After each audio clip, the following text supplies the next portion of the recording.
9 मई जो 2023 को इन्होंने ब्लैक डे डिक्लेयर किया, ज़ाहिर है कि उस दिन वो कुछ हुआ जो पाकिस्तान की हिस्ट्री में कभी इस तरीके से नहीं हुआ था। ख्वाह वो चंद लोगों ने किया या ऑर्गेनाइज तरीके से हुआ, बहरहाल ये एक्टिविटी तो बहुत बड़ी थी कि पाकिस्तानी अवाम जो है वो GHQ में घुस गई, कोर कमांडर के घर में घुस गई। इस तरह पाकिस्तान की तारीख से मुतल्लिका जो चीज़ें थी उन्हें आग लगाई गई।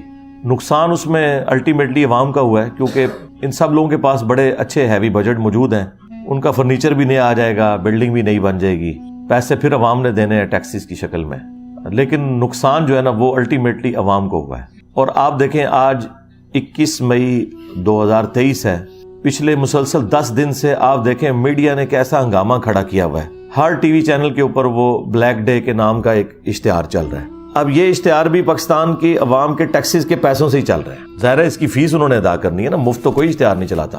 और किस तरीके से उसे एक प्रोपेगेट किया जा रहा है।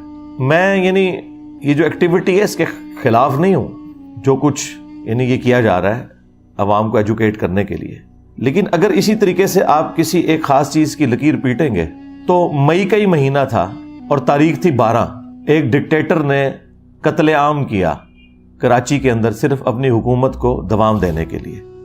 तो उसूलन तो उस दिन को भी ब्लैक डे डिक्लेयर करना चाहिए था, क्योंकि अवाम तो उस दिन मरी थी। अवाम इस दिन भी मरी, वो मीडिया तो रिपोर्ट नहीं कर रहा, लेकिन अवाम तो मरी है। सोशल मीडिया के जरिए वीडियोस तो पब्लिक में आम हुई हैं।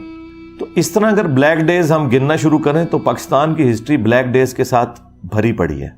मेरे नज़दीक तो 12 अक्टूबर 1999 भी पाकिस्तान के लिए एक ब्लैक डे था, जब एक इलेक्टेड प्राइम मिनिस्टर को इस तरीके से बदमाशी से हटा के, आप इल्मी इख्तलाफ तो किसी से भी कर सकते हैं, लेकिन एक इलेक्टेड गवर्नमेंट को इस तरीके से हटाना और उसके बाद फिर एक डिक्टेटर का मुसल्लत होना, वो भी ब्लैक डे था। भुट्टो को जिस दिन फांसी दी गई वो पाकिस्तान के लिए वो भी ब्लैक डे था। और इसी तरीके से जिस दिन पाकिस्तानी कौम को उम्मीदें दिला के एक पॉलिटिकल केस बना के कि पाकिस्तानियों का अरबों रुपया दूसरे मुल्कों में हम पाकिस्तान लेके आएंगे, 5 जजों ने मिल के करोड़ों रुपया लगा के, आज तो खैर हम कह सकते हैं अरबों रुपया लगा के एंड पे एक इकामा निकाला, वो भी ब्लैक डे था पाकिस्तान की तारीख का। लेकिन अब खास तौर पर चूंकि एक पॉलिटिकल जमात को टारगेट करना है, उसकी वजह से ये प्रोपेगेंडा एक मीडिया के अंदर चल रहा है। पॉजिटिव, वो तो इसे पॉजिटिव ही समझते हैं।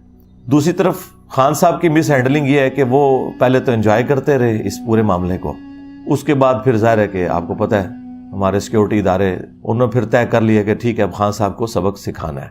और अब आप देख रहे हैं 2 दिन पहले उन्होंने सहाफियों के सामने ये बात कर दी है कि ये बिल्कुल गलत हुआ है। इस वक्त देखें खान साहब का ग्राफ उन्होंने आसमान से जमीन पर गिरा दिया और इसमें सबसे ज्यादा कसूर खुद उनका है, खान साहब का।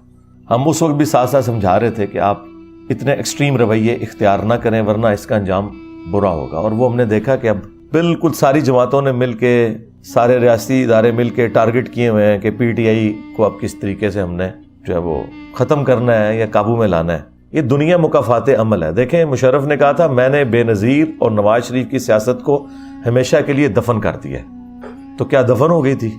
उसी नवाज शरीफ को पाकिस्तान की अवाम ने तीसरी दफ़ा वज़ीर आज़म मुंतखब कर लिया, उसी बेनज़ीर की जमात को एक और हुकूमत मिली। तो अब भी अगर कोई समझता है कि इस तरीके से खान साहब को हटा के तो वो किसी जमात को, पॉलिटिकल जमात को ख़त्म कर देंगे, तो ये नहीं है। तो मेरा ख्याल है जमातें ख़त्म करने की बजाय सॉफ्टवेयर अपडेट करने चाहिए पॉजिटिव तरीके के साथ, उन्हें बताया जाए कि यार ये चीज़ गलत है, ये यूँ है। और आखिरी रिक्वेस्ट मैं आर्मी चीफ से करूँगा कि अगर आपने वाकई सज़ा देनी है ना, तो वो जो हमारे अफलातून थे, वो साइंटिस्ट जिन्होंने ये सारे तजुर्बात किए थे और पाकिस्तानी कौम का मेंटल मॉडल बदला, जिसकी वजह से आज बच्चे फौज को गालियां निकाल रहे हैं, वो जो साइंटिस्ट रिटायर होके ख्वाह वो फौज में से ख्वाह अदलिया में से अपने घरों में बैठे हुए सुकून से बड़ी स्क्रीनों के ऊपर ये तमाशे देख रहे हैं और पाकिस्तानी कौम का और पाकिस्तानी फौज का मजाक उड़ते हुए देख रहे हैं, उनको सबसे पहले पकड़े। और अगर आप उनको नहीं पकड़ सकते ना, तो फिर ये सारे का सारा क्रैकडाउन, ये सारे का सारा ब्लैक डे इसको डिक्लेयर करना, इसका कोई फायदा नहीं है।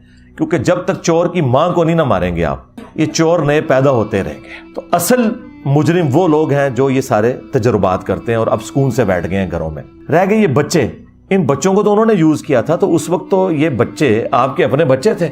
अब इन बच्चों को डिसोन तो ना करें, खुद उनको ये रास्ता दिखा के। हो सकता है आज की क़यादत ये कहे कि जी हम इस सिस्टम का हिस्सा नहीं हो, पुरानी क़यादत थी, تو بھئی یہ بچے بھی پرانی قیادت نے بنائے ہوئے تھے. اگر آپ اس پرانی قیادت کو سزا نہیں دے سکتے تو ان بچوں سے بھی درگزر کریں. ہاں جو بالکل آدھی قسم کے مجرم ہیں، جس طرح یہ کہہ رہے ہیں کہ کچھ اس میں دہشت گرد بھی ہیں، کچھ 40-50 کے قریب جو ٹرینڈ تھے، جنہوں نے ایک جگہ پہلے عسکری ٹاور کو بھی آگ انہوں نے لگائی، اور اسی طریقے سے جناح ہاؤس کو، کور کمانڈر ہاؤس کو بھی آگ انہوں نے لگائی. یہ ٹرینڈ لوگ تھے. جو اوپر کے جو لوگ ہیں انہیں پکڑیں. یہ جو ہزاروں میں آپ نے لوگ پکڑے ہوئے ہیں اور پھر آپ فوجی عدالتوں میں کہہ رہے ہیں مقدمات چلائیں گے، یہ تو بیچاروں کی زندگیاں پوری اسپائل ہو گئی. ان کے تو پیچھے سارے رل گئے، ان کے ماں باپ بھی، بیوی بچے بھی. تو یہ تو آپ لوگوں کی خاطر اس وقت قربانی کا بکرا بنے تھے. تو اب میرا خیال ہے انہیں معاف کریں اور صرف بڑوں کو پکڑیں. اس میں بھی جو ماسٹر مائنڈ ہیں اور جو ادھر یعنی جو آگے پیش تھے ٹرینڈ لوگ. جو عام بچے اب 7-8 ہزار بندہ اسے پکڑ کے جیلوں میں ڈالیں گے. وہ 7-8 ہزار بندہ کوئی ٹرینڈ تو نہیں تھا، وہ تو بس لائی لگ تھے. اس وقت تو کتنے شوق سے لوگ جا رہے تھے. اب آپ دیکھ رہے ہیں ایک ایک کر کے بندوں کی ویڈیوز آ رہی ہیں کہ جی مجھ سے یہ غلطی ہو گئی، میں معافی مانگتا ہوں. اور اس وقت ان کا آپ جوش کا لیول دیکھیں، لگتا تھا پتہ نہیں پاکستان میں کوئی انقلاب لے کے آ جائیں گے. یہ اس طرح کے جو انقلابات ہیں نا، وہ بس جذباتی باتیں ہوتی ہیں، کچھ بھی نہیں اس میں سے نکلنا ہوتا. میں اس پہ تو حیران ہوں کہ بلیک ڈے کے حوالے سے کتنی ایڈورٹیزمنٹ چل رہی ہے. یہ اسی طریقے کی ایک ایڈورٹیزمنٹ ہے جو وہ بابا ڈیم جو تھے ہمارے، وہ چلایا کرتے تھے اور کہتے تھے میں ریٹائرمنٹ کے بعد ڈیم کے باہر خیمہ لگا لوں گا. تو وہ کبھی نکلے بھی نہیں دوبارہ، اور وہ بعد میں پتا چلا کہ وہ چندہ جتنا انہوں نے اکٹھا کیا اس سے زیادہ کے اشتہارات چلوا دیے انہوں نے. تو اشتہارات کی بجائے نا پازیٹیولی کوئی معاملات کو لے کے چلیں، ورنہ یہ اس طریقے سے ڈیم فول آپ کو آپ کے بڑے بناتے رہیں گے. حالانکہ اس وقت اگر کوئی ہنگامی طور پر کوئی ایڈورٹیزمنٹ چلنی چاہیے تو وہ یہ ہے کہ ہمارے بڑے ہمیں بتائیں کہ انہوں نے پاکستان کی اکانومی کے لیے کیا سوچا ہے. اس کے اوپر تو مجھے کوئی ایڈورٹیزمنٹ نظر نہیں آ رہی ہے. تو ہمیں بتائیں کہ اس وقت ملک کہاں پہ کھڑا ہے، کتنے لوگ بے روزگار ہیں، اتنے لوگوں کی روزگار کا آپ نے اتنے سالوں میں کیا بندوبست کیا ہوا ہے، ہماری بیسک نیڈز کس طرح پوری ہوں گی. اس کے اوپر ہمیں کوئی لائے عمل بتایا جائے. اور ٹوٹلی پچھلے 10 دن سے آپ دیکھ رہے ہیں کہ ایک ہی رونا رویا جا رہا ہے. اور یہ تو ایک وقتی مسئلہ حل ہو جائے گا. جو پرماننٹلی ہمارے ساتھ مسائل اٹیچ ہے نا، سب سے بڑا ہمارا اکانومی کا مسئلہ، اس کے بعد بیسک ایجوکیشن کا مسئلہ، اس کے بعد ہیلتھ کا ایشو، ہمارا سیکیورٹی ایشو تو بعد میں آئیں گے ہمارے. اصل تو مسئلہ یہ ہے کہ جب روٹی نہیں ہے پیٹ میں ڈالنے کو تو باقی سارے مسئلے کیسے بڑے ہو سکتے ہیں اس کے مقابلے میں.